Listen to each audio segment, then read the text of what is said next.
Alors bonjour à toutes et à tous et bienvenue à ce point de marché du vendredi 2 février 2018. Je suis Avnizar, très heureux de vous retrouver en ce jour de NFP. Alors je vous laisse prendre connaissance de l'avertissement lié au risque de trading.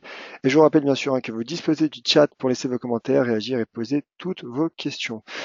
Puisque nous sommes dans les rappels, j'en profite aussi donc pour vous remémorer. Vous avez reçu automatiquement en vous inscrivant à ce webinaire une plateforme démonstration IG. Donc n'hésitez pas à contacter notre service client si jamais vous n'avez pas reçu vos identifiants.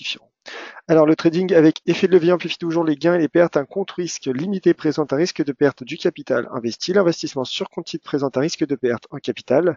IG fournit exclusivement un service d'exécution d'ordre. Cette présentation est donnée à titre indicatif et ne saurait être considérée comme un conseil ou une recommandation. Voilà donc pour cette introduction.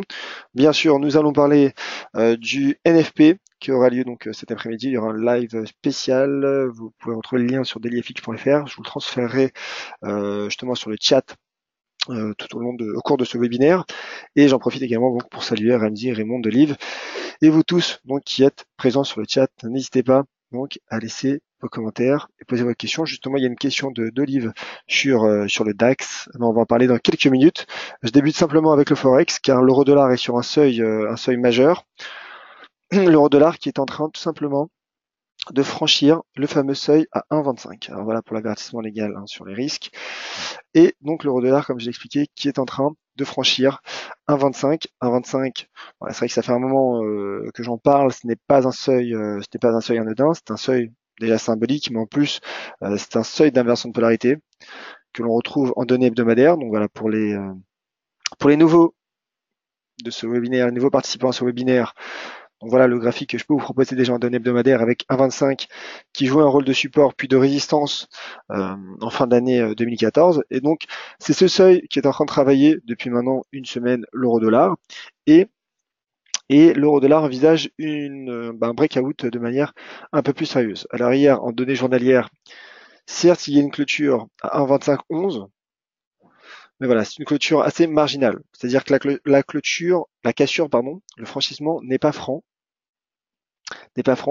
D'une part, car c'est voilà finalement, là, je dirais que cette résistance n'a pas été franchie par un range de bougies important, mais il y a quand même breakout. Mais c'est surtout ce point haut finalement atteint la semaine passée suite à la BCE qui n'a pas été encore franchi, donc 1,2538. Alors certes, 1,25 a été cassé, mais voilà. Repli technique, le marché se cherche, travaille, la tendance, la dynamique, elle, reste haussière. Alors attention toutefois, car le momentum en données journalières semble ralentir. Attention à la petite divergence qui pourrait produire ces effets, qui pourrait donc finalement confirmer ce repli technique de l'euro-dollar. Mais comme je le dis, voilà, la dynamique et la tendance est haussière, donc dégager une stratégie baissière serait certes possible sous résistance, mais risqué au vu de la tendance.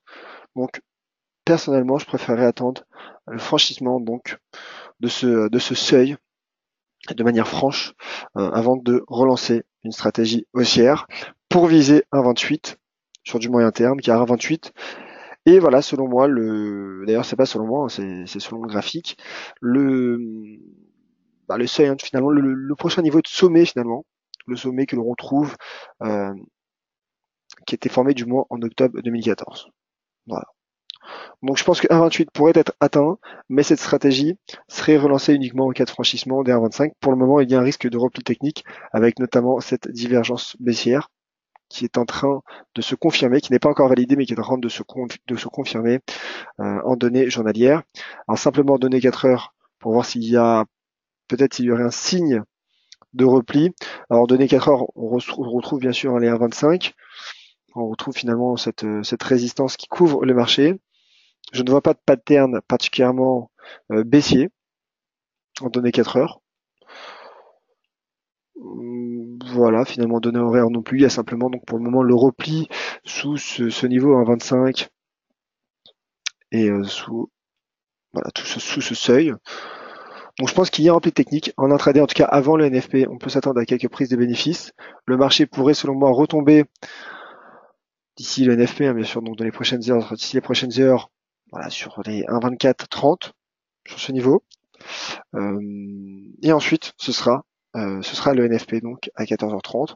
Alors concernant le NFP, je m'attends à un bon rapport NFP, car mercredi, il y a eu une très bonne statistique liée à l'emploi aux États-Unis, puisque l'enquête ADP a nettement vaincu les attentes du consensus.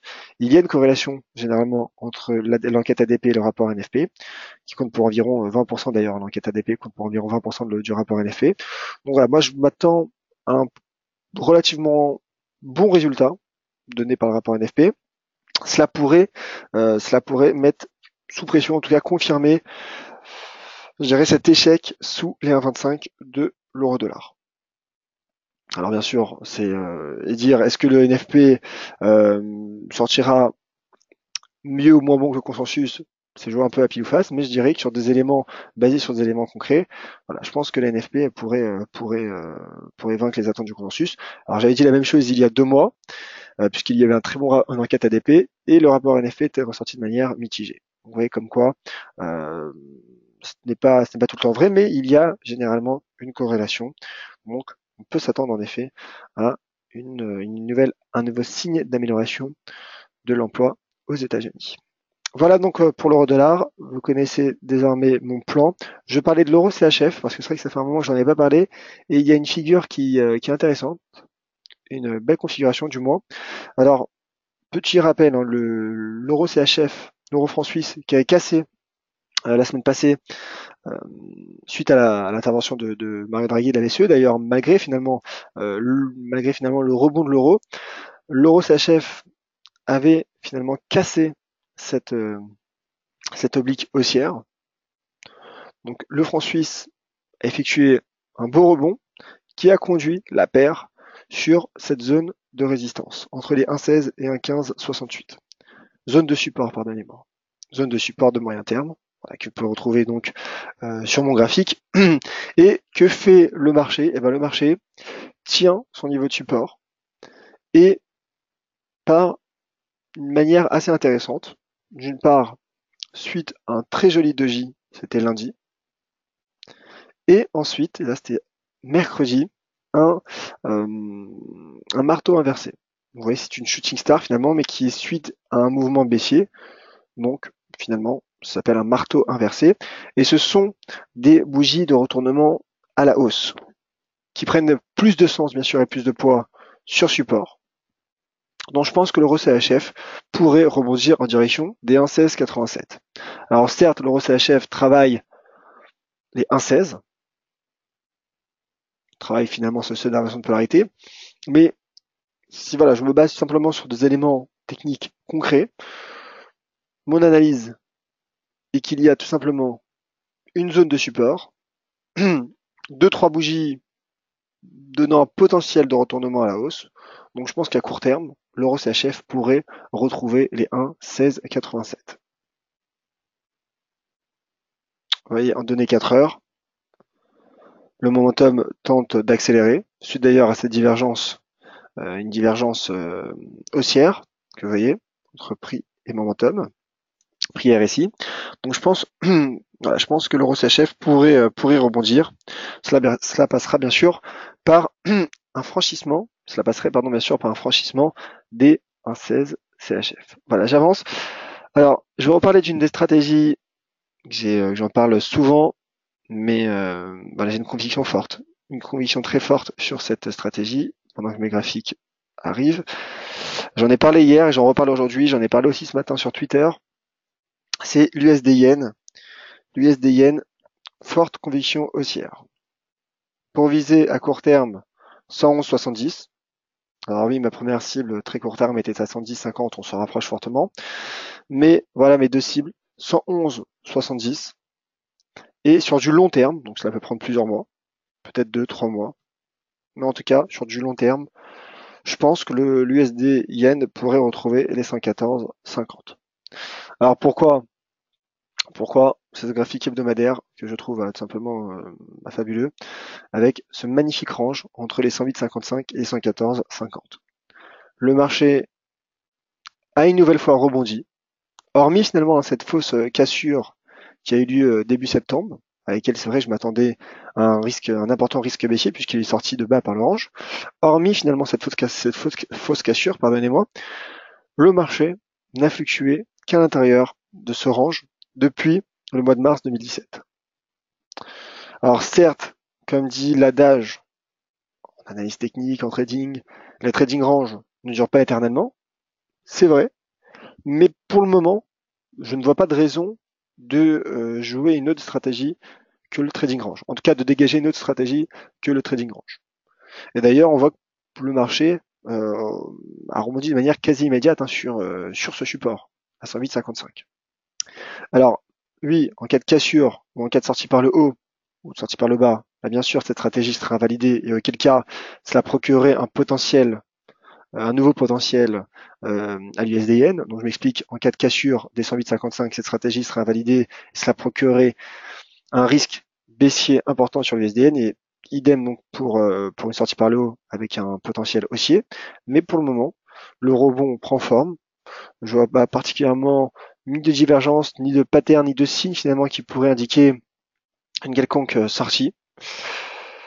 Et on voit également en données journalières l'USD-Yen qui tente de rebondir avec d'ailleurs une divergence haussière. Donc voilà, cela confirme également cette stratégie, une divergence haussière qui est en train de prendre forme. Vous voyez, je viens de la voir. Cela confirme donc ma stratégie haussière à court terme sur l'USD-Yen. Voilà. Voilà pour l'USD-Yen. On va parler encore juste de 2-3 paires, histoire d'être complet. Le GBP-USD bien sûr. Il y a Marc Carney, je crois, qui intervient cet après-midi aussi. Il faudra surveiller. En tout cas, le GBP USD, alors je confirmerai pour Marc Carnet parce que c'est vrai que j'ai un doute, le GBP USD qui tente lui aussi de passer outre son précédent sommet atteint la semaine passée, en fin de semaine passée, et il est en train de tester un breakout. Pas sûr qu'il y arrive car regardez le momentum décélère, le momentum alors pour le moment est soutenu par la bande 70, mais en cas de cassure du RSI, je rappelle que l'on peut effectuer du chartisme sur le RSI, donc en cas de cassure, cela validerait et enclencherait une épaule tête-épaule de RSI, qui procurerait donc un risque de repli technique sur le GBP-USD, et donc le GBP-USD pourrait, en cas d'échec qui prend forme d'ailleurs, l'échec qui prend forme sous les 1,4265, le cours du cap pourrait à court terme finalement prolonger son repli technique jusqu'à les 1,4066. Voilà. Donc je pense qu'il y a pour le moment une prise de bénéfice avant le rapport NFP, ce qui est plutôt logique. On voit que le dollar américain rebondit, que ce soit face à l'euro ou à la livre sterling, mais c'est un simple rebond intraday, finalement sur fond de rachat à bon compte et donc de prise de bénéfice sur le dollar américain. Alors voilà, c'est vrai que j'en ai parlé pas mal de fois ces derniers temps, mais je le répète pour ceux d'entre vous qui seraient nouveaux à ce webinaire. Je pense qu'à moyen terme, en tout cas sur une vision moyen terme, le GBP-USD pourrait atteindre les 1,4610. Alors maintenant, dégager tout de suite cette stratégie ne permettrait pas d'optimiser son ratio R3, mais c'est vrai que cette stratégie a été donnée depuis un moment, depuis notamment le franchissement des 1,3660. Et le momentum en données hebdomadaires qui latéralise un petit peu, mais qui se maintient au-dessus de la bande 70. Voilà pour le GBP-USD. Un mot avant de passer au DAX sur l'USD-CAD. L'USD-CAD,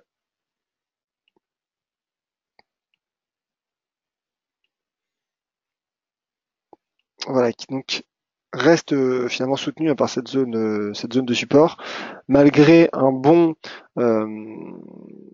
bonne statistique apparue en milieu de semaine au Canada. Divergence haussière qui reste pour le moment en cours de validation en données 4 heures. Mais comme je l'ai expliqué hier, le marché tente, donc, vous voyez, il l'a cassé d'ailleurs hier.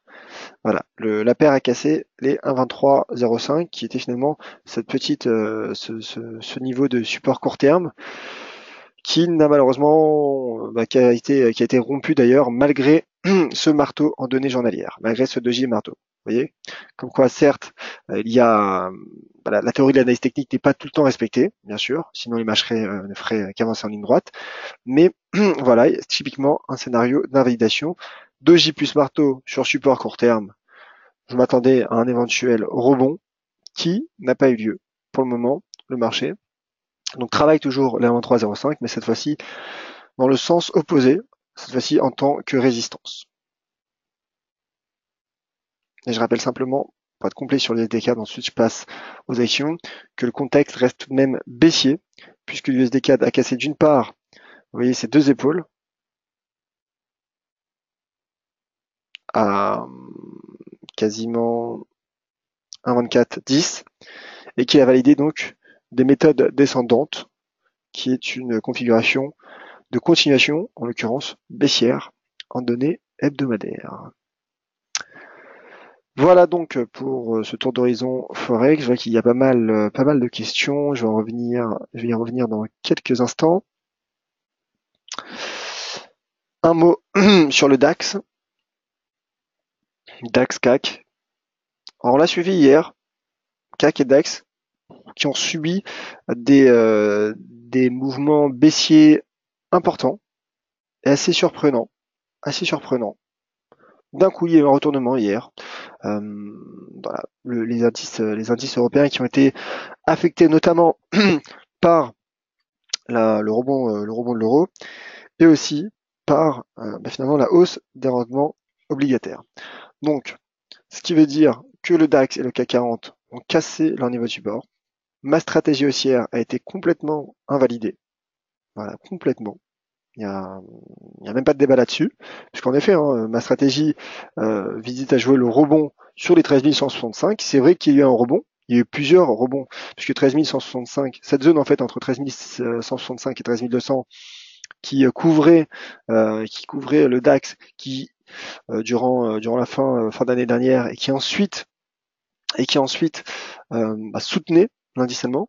Donc sur cette magnifique zone d'inversion de polarité, je m'attendais à un rebond qui avait pris forme, d'ailleurs qui a commencé à prendre forme en début de semaine, avant tout simplement de lâcher prise et de casser. Voilà, une petite épaule tête-épaule a d'ailleurs été validée, mais en tout cas les effets ont déjà été produits. Donc cette fois-ci, le DAX teste un nouveau support à 12 865 points. Alors comme je l'ai indiqué ici, en rappel, c'est un support majeur en données hebdomadaires. Pourquoi? Car vous le voyez, il s'agit d'un très beau seuil d'inversion de polarité en données hebdomadaires et qui supporte le marché depuis le mois d'octobre. Depuis le mois d'octobre dernier. Et c'est également donc le retracement à 38,2% de cette impulsion haussière, selon bien sûr la théorie des ratios de Fibonacci. Donc voilà, le DAX est sur un double niveau de support, je dirais. Donc je pense que sur ce double niveau, il y a un potentiel haussier. Maintenant, au vu, encore une fois, au vu finalement, je dirais de l'intensité de ce repli, voilà, une cassure est possible. Mais si l'on respecte la théorie de l'analyse technique, comme je dis souvent, lorsque le marché est sur un pivot, donc en l'occurrence sur un support, voilà, c'est cohérent, je dirais que ce serait cohérent de dégager une stratégie haussière, ce qui est mon cas. D'autant plus que le mouvement était assez brusque, donc je pense que des prises de bénéfices pourraient avoir lieu sur le DAX et donc soutenir, du moins encourager un rebond sur les 12 865 points. Le CAC également, le CAC lui qui s'enfonce. Vous voyez, donc ça c'est à prendre en compte en effet, car le CAC est sorti par le bas des 5474 et est en train de casser les 5415. Donc vous voyez, si le CAC casse son support, le DAX pourrait suivre. Vous voyez. Donc d'où finalement l'intérêt de regarder les relations intra-marché. Alors sur le CAC, ce qu'il faut rappeler, c'est que voilà, je pense que son principal support, c'est ce support oblique. Ce support oblique qui a été formé donc depuis le mois de juin 2016, donc suite au Brexit. Vous voyez, le CAC qui a rebondi à 3-4 reprises sur cette oblique, qui a effectué un plus haut annuel, un plus haut de plusieurs années d'ailleurs, pluriannuel, la semaine passée. Mais comme je l'expliquais, il y a un instant, les indices européens se sont brusquement repliés lors de la séance d'hier. Donc là, c'est pareil. À l'image de ce que je disais sur le DAX, les marchés actions européens sont sous pression, mais ils sont sur un niveau de support hebdomadaire. Pour le DAX, c'est un niveau de support horizontal. Pour le CAC, c'est un niveau de support oblique. Donc je pense, voilà, il reste encore un peu de marge au CAC pour retrouver cette oblique, mais en tout cas au contact de cette droite de tendance haussière. Encore une fois, selon la théorie de l'analyse technique, le CAC pourrait rebondir. Voilà donc pour ce tour d'horizon Forex et indice boursier européen. Je vais passer aux questions. Donc Olive, sur le DAX, je pense avoir répondu. Une idée sur ce retracement du DAX qui aurait dû monter, enfin qui aurait dû, non, c'était qui aurait dû selon ma stratégie, mais ma stratégie a été invalidée. Je n'avais pas, voilà, finalement, entre guillemets, c'était pas moi qui décide, mais je m'attendais en effet à un rebond qui n'a pas eu lieu, qui n'a pas eu lieu. D'où l'intérêt d'ailleurs de dégager les stratégies aussi au bon moment et donc de gérer son trade et de gérer son ratio R3, risk reward ratio. Alors quand vous dites une clôture journalière suffit, alors je ne sais plus c'était sur quel actif, mais en effet, lorsqu'il y a une clôture journalière, en fait tout dépend finalement du niveau de résistance et de support. C'est-à-dire que si c'est un niveau de support ou résistance en données hebdomadaires, il faudrait attendre une clôture hebdomadaire. Par exemple, sur le DAX, prenons l'exemple du DAX, vous voyez là il y a un niveau de support hebdomadaire. Donc même finalement une clôture journalière pourrait ne pas suffire à donner le signal technique, puisqu'il voilà, il s'agit d'un seuil que l'on retrouve en données hebdomadaires. Donc typiquement, ce seuil serait cassé en cas de clôture hebdomadaire cette fois-ci sous ce niveau. Alors parfois, en effet, pour répondre à votre question, il y a des supports moins importants en données journalières ou 4 heures pour lesquels simplement une clôture en données journalières ou 4 heures respectivement suffit. Alors voilà, donc Ramsey pour le gold. C'est vrai que le gold, je n'en ai pas parlé, mais je vous invite à retrouver un article sur le site dailyfx.fr. Alors l'once d'or, je pense qu'il y a un risque baissier avant le NFP. Certes, il y a des retracements, mais vous voyez, le momentum s'essouffle par rapport au prix et surtout finalement ce niveau de résistance à 1357 $. Donc en données hebdomadaires, puisque vous savez que j'apprécie particulièrement les données, les graphiques en données hebdomadaires, on retrouve donc pardonnez-moi, on retrouve voilà ce précédent sommet qui couvre le marché, donc à 1357 $.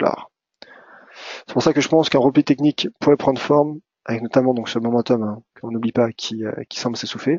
Donc je pense que le repli pourrait se prolonger après le NFP en direction des 1323 $ pour le cours de l'once d'or, mais encore une fois, cela dépendrait du NFP.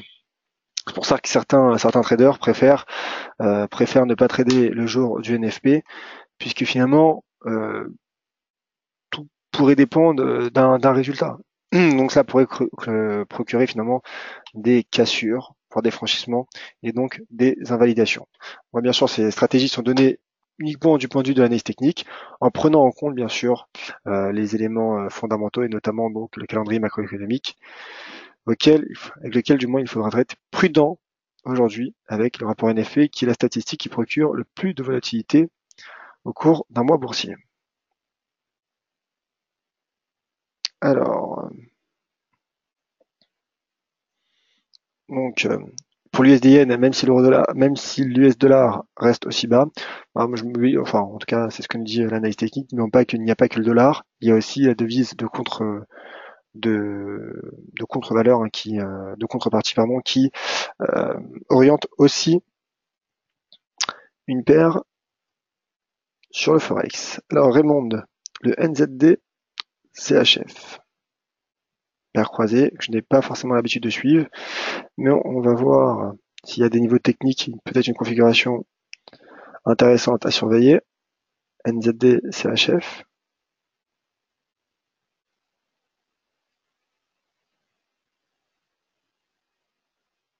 Que voici.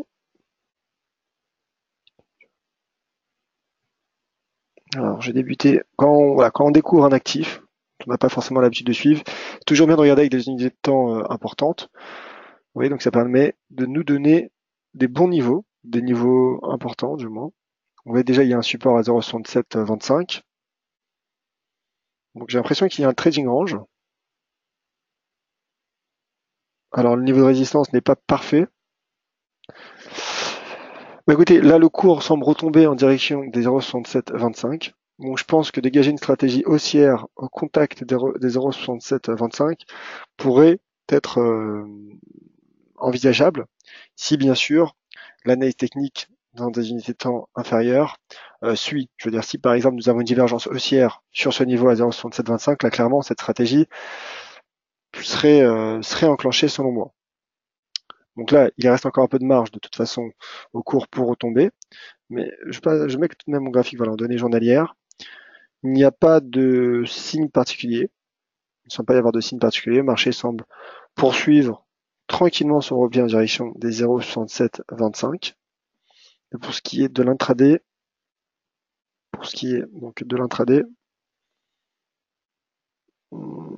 peut-être un petit support qui est en train d'être testé, travaillé à 0,6830, qui pourrait finalement procurer un rebond technique lors des prochaines heures. Mais voilà, je pense qu'il reste encore un peu de marge, selon moi, au NZD CHF pour poursuivre son repli. Alors attention car en données 4 heures, vous voyez, un rebond pourrait prendre forme en intraday, avec notamment donc déjà le support que je viens d'évoquer, mais également cette contradiction entre prix et RSI.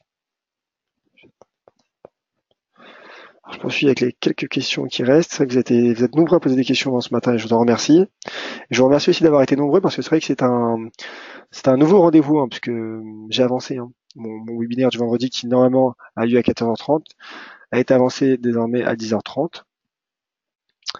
Alors d'autres questions peut-être.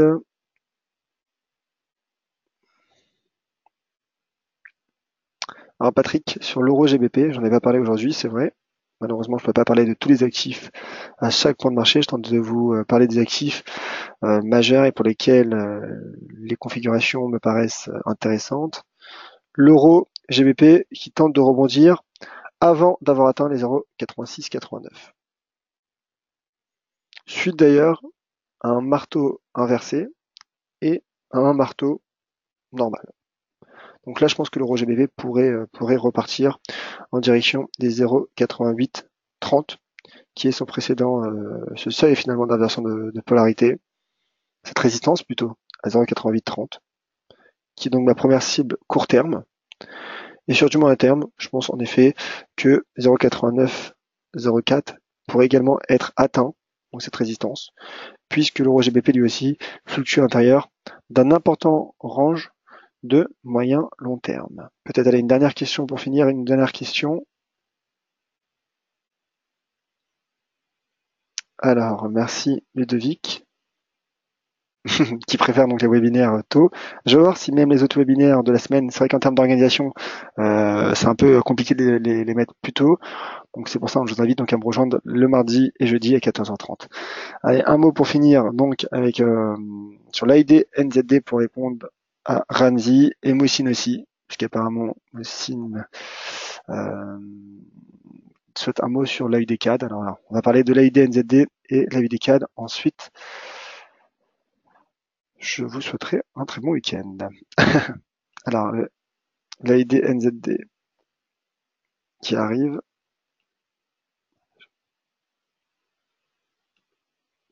L'AID NZD qui travaille toujours donc sur le niveau de support oblique et qui tente de former un niveau de support aussi, qui tente de solidifier ce niveau de support horizontal à 1,0852. Donc je pense que sur ce cluster, ce double niveau de support, je pense que l'AID NZD pourrait rebondir, bien sûr en cas de cassure des 1,0852 en données journalières, donc en l'occurrence aussi en données hebdomadaires, puisque nous sommes vendredi, invaliderait bien sûr cette stratégie de rebond sur l'AID NZD. Et l'autre actif, donc ça c'est pour Moussine, l'AUD-CAD. On regarde ça tout de suite. L'AUD-CAD. Je n'ai pas non plus forcément l'habitude de suivre, mais voilà, c'est intéressant aussi de regarder ce qui se passe sur du côté des paires croisées et les CAD, donc paires composées de deux devises matières premières. Voilà. Premier constat, en données 4 heures, nous avons un marteau, donc je pense qu'un rebond technique pourrait prendre forme. Mais encore une fois, lorsqu'on découvre un actif, toujours bien de regarder par des unités de temps supérieures. Donc là, déjà, je vois qu'il n'y a pas une réelle tendance qui se dégage. Vous voyez, le marché est assez finalement haché, j'ai l'impression.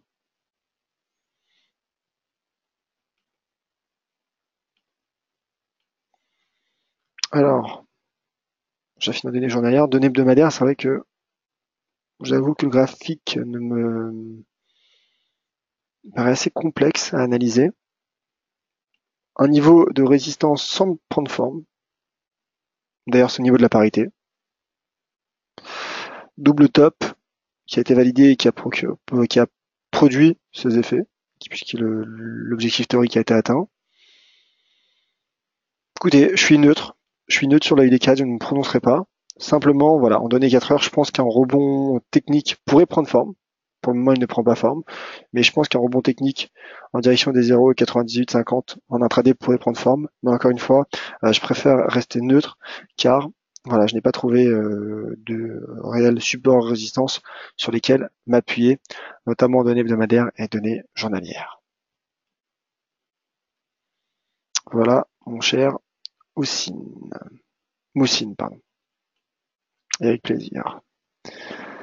Alors, je pense avoir fait plus ou moins le tour des questions. Merci à toutes et à tous d'avoir été présents à ce webinaire, mais également sur le chat. Donc, on se retrouve mardi à 14h30. Alors, encore une fois, je réfléchis réellement à la question de savoir si mon webinaire du mardi, jeudi aussi, si ce serait pas mieux que je les avance à 10h30. Écoutez, je suis en train de voir de mon côté. En tout cas, voilà. Sachez que pour le moment, c'est mardi, jeudi, 14h30 et vendredi, 10h30. Donc, notez-le bien. Et donc, soyez prudents. À 14h15, il y aura un live spécial NFP avec Valentin.